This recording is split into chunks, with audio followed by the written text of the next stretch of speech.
Hello, everyone. This is Tim Davis coming to you guys with a market review. This is probably my first one, I think, for the beginning of this year. Today is January 29th, 2023.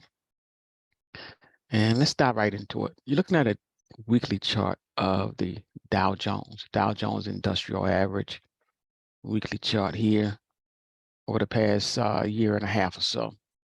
Now, I want to point out where we are now.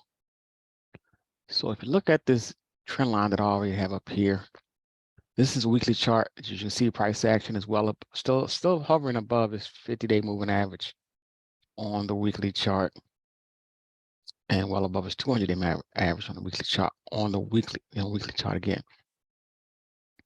But price action has run right back up to an area that has been challenged over the past year. Going into a Fed meeting, look at that. It's going into a Fed meeting. We're right back up to an area where we have been challenged over the past year. And mind you, we're still in the bear market.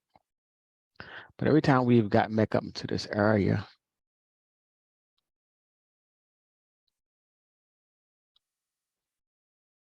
it's right before we fell below this trend line, when we peaked out back in the beginning of 2022,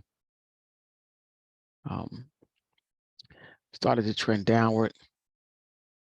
It got just below this 200-day moving average on the weekly chart back in October. And since then, market rallied back up to the same general area. See these three highlights I have here. Same general area. And so now the question is do we do the same that we've done in the past, for the past year, hit this area and pivot lower? Well, we had to see. And this week is going to be a test for the markets. Do we pivot lower from here, or do we still meander around and hover around these levels of resistance? We have to see. The Fed still, I don't think the Fed is going to do what the markets wanted to do. The market want the Fed to possibly halt and pivot, or signal that it's ready to halt and pivot. Don't think the Fed is going to actually signal that this week. So we have to see what happens when the Fed reports on this Wednesday. I think it's February the 1st or 2nd, one of those days. So that's where we stand now. The market has shown some resilience from the low that is seen in October, back up to an area of resistance. Now we have to see what the market does from at this point. That is a weekly chart of the Dow Jones. Look at the here and now. Looking at I'll switch to a daily chart. Here's a daily chart of the Dow Jones. And even going into this Fed meeting, I always like to point this out, is that the market's still this range, this tight range that we've been in for the past couple months or so, back up to a level of resistance. And here recently, a stretch of green as far as the volume goes. A stretch of green, I call it and a stretch of green candles, multiple in a row. I call it a stale light, green stale light. You had so many stretches of greens in a row. Do we continue to pile up on these greens on a row on a daily? Or is this a pivot point? Looking at this candle here, could this be a pivot point? Some form of doji, could that be a pivot point as we head into this next week, which will start where we're heading into the first week of February? Keep that February picture in mind. Remember what happened in February of 2020 when we had a strong rally from right before February 2020. The markets were doing the same thing. We're on a nice move up. Then all of a sudden COVID happened and we plunged in February 2020. Could we be about to see a repeat February 2023? We'll have to see. So that's what our Dow Jones looks like. Let's take a look at the S&P 500. Okay, here's the daily chart of S&P 500. Again, back up to a level or area of resistance. And notice how I'll get back to that. But here is a weekly chart of the S&P. Again, came back down below this trend line, and now we're back up to this trend line, looking for a test. So the key factor is, do we blow through this level of resistance and continue to march higher and signal that the bear market is over?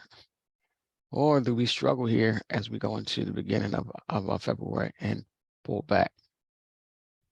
Again, we're still in the bear market. The bear market is really not over yet, even though we're seeing these strong rallies. But if we look at, we're still nowhere near the all-time high.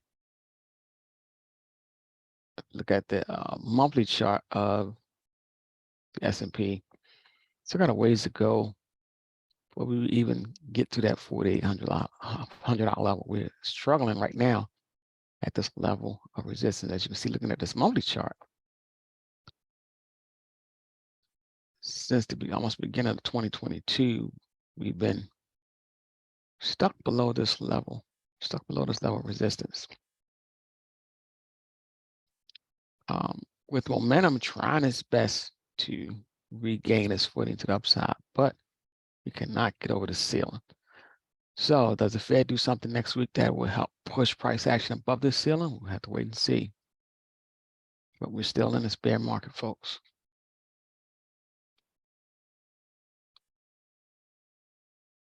A lot of strong individual movers here lately. And again, when we're in this volatility period, and a lot of stocks been beaten up so much. So anytime the overall market is holding up, some of those stocks have been just beaten down. Want to find ways to rally. But just as well as they find ways to rally, they could also find ways to pause if the market has a big reversal point. So keep that in mind as well. Let's look at a daily chart real quick of the S&P. Here's our daily chart of the S&P. Again, right back up to this area of resistance. If we have found some problems with over the past several months, back up to this area, pull back, right back up here again.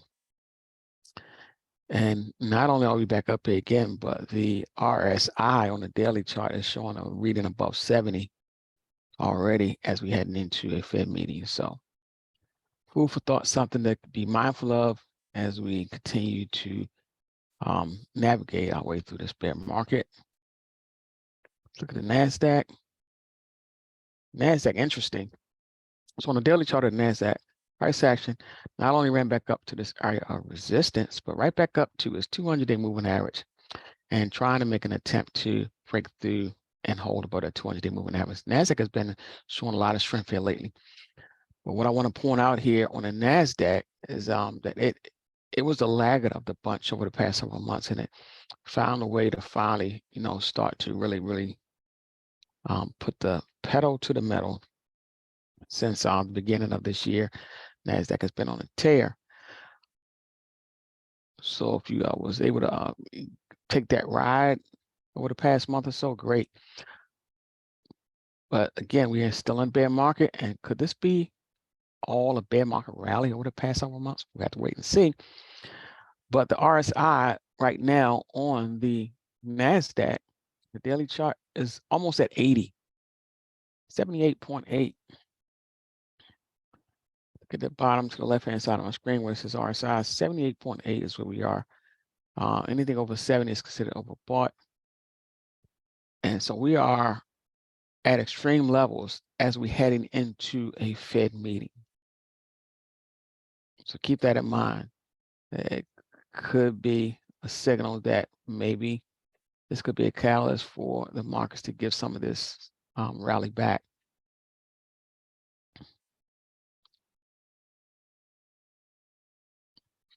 Here is a weekly chart of the NASDAQ. Again, back up to a level of resistance. On a weekly chart, price action is still just below its 50-day, a little above its 200-day on a weekly chart. Running into an area of resistance, heading into a Fed meeting. So that is food for thought.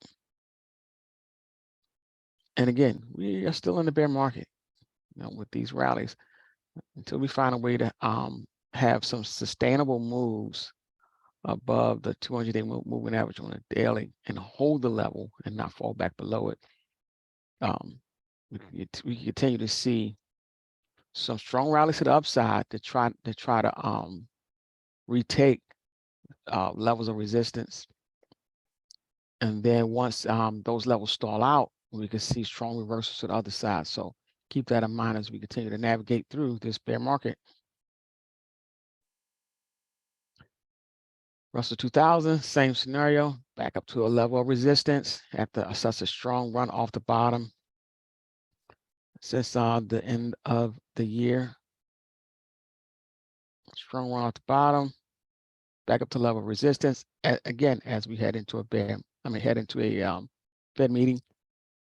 And the RSI on the daily chart of the Russell is above 70 as well.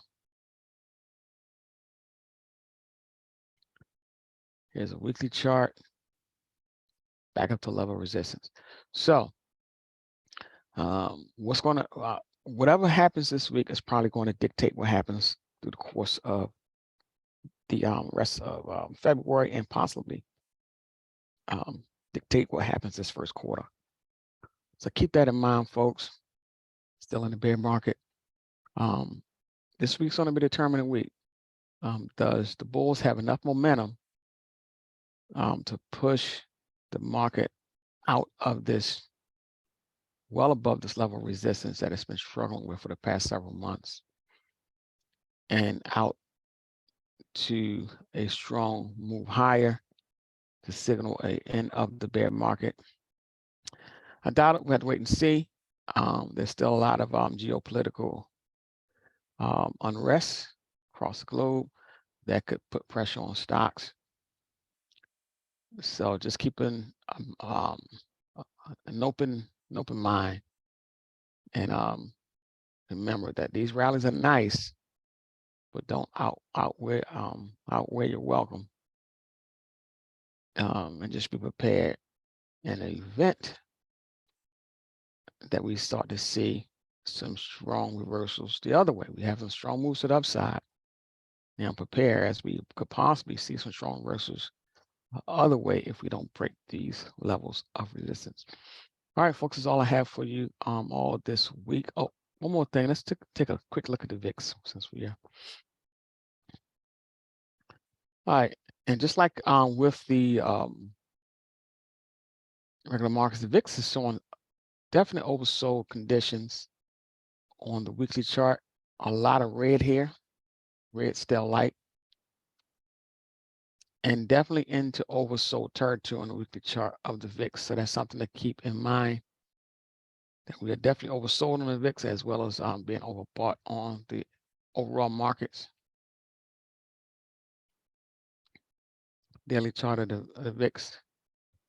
Again, a lot of stretching red there again. So keep that in mind as we head into a week where the Fed will announce policy